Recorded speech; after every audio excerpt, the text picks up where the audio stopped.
The crows and the serpent. एका उंच झाडावर कावळ्याचं एक जोडपं राहत होतं.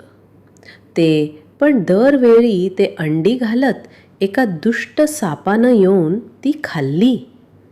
कावळ्यांना खूप दुःख झालं. एके दिवशी कावळ्यानं ठरवलं, आता हा साप कायमचा जाईल, आणि त्यांनी एक शक्कल लढवली.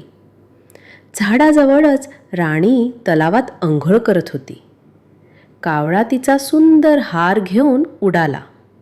सैनिकांनी ते पाहिलं आणि त्याच्या मागे धावत निघाले.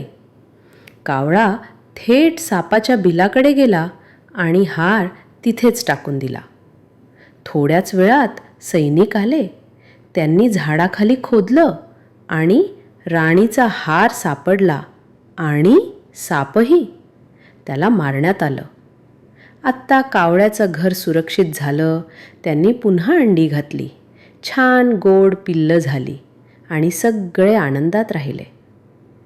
नीतिकथा: कमकुवत असलं तरी चालतं, पण युक्ती आणि संयम असेल तर बलवानालाही हरवता येतं.